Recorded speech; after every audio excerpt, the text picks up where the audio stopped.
বাজার থেকে আজকে তেলাপিয়া মাছ নিয়ে এসেছিল। তেলাপিয়া মাছগুলোকে আমি সুন্দর করে কেটে ধুয়ে একটা পাত্রের মধ্যে নিয়ে নিয়েছি। এবারে এর মধ্যে আমি লবণ আর হলুদ দিয়ে মাখিয়ে নেব। তেলাপিয়া মাছগুলোতে আমি লবণ হলুদ মাখিয়ে নিয়েছি, দেখতেই পাচ্ছেন। এবারে আমি এগুলোকে এক এক করে কড়াইতে দিয়ে দেবো।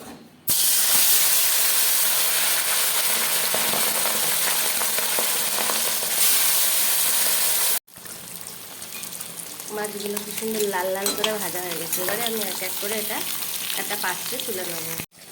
মাছ ভেজে নিয়েছি, এখনও কড়াইতে তেল আছে, ওই কড়াইতে আমি আলুগুলো দিয়ে ভেজে নেব।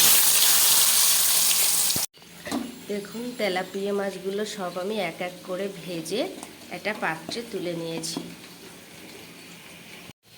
কড়াইতে মাছ ভাজার তেল এখনও আছে, আলু ভেজেছিলাম, আলু ভেজে তুলে নিয়েছি। এবারে নেব মানকচুটা হালকা করে ভেজে নেব।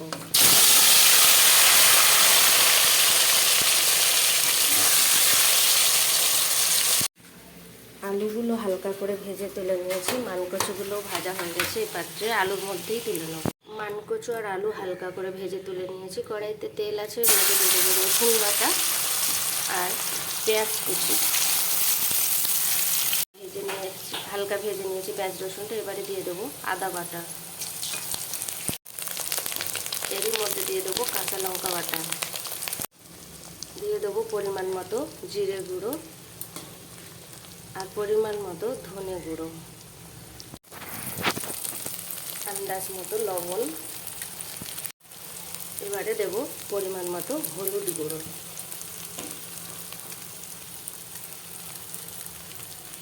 হালকা একটু নেড়ে নেব। এর মধ্যে দিয়ে দেবো সেই একটা পাত্রে হালকা করে আলু আর মানকচু ভেজে তুলে রেখেছিলাম। এবারে এটাকে ভালো করে নেড়ে চেড়ে নেব। সব রকম মশলা দিয়ে মানকচু আলু ভালো করে সাঁতাল দিয়ে নিয়েছি। এবারে আমি এর মধ্যে দিয়ে দেবো জল। যেহেতু মানকচুর তরকারি করব, তাই জন্য এদিকে জল গরম করতে বসিয়ে দিয়েছিলাম। জলটা গরম হয়েছে, এবারে এর মধ্যে দিয়ে দেবো। এটা মশলা জল ছিল, সঙ্গে একটু জল দিয়ে গরম করে নিয়েছি।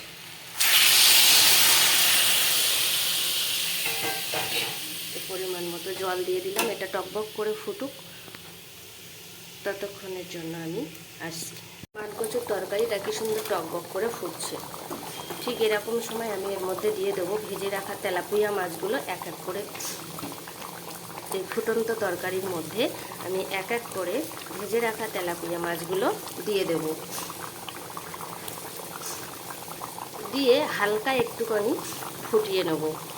একটুখানি সময়, ওরকম 4-5 মিনিট মতো ফুটিয়ে নেব।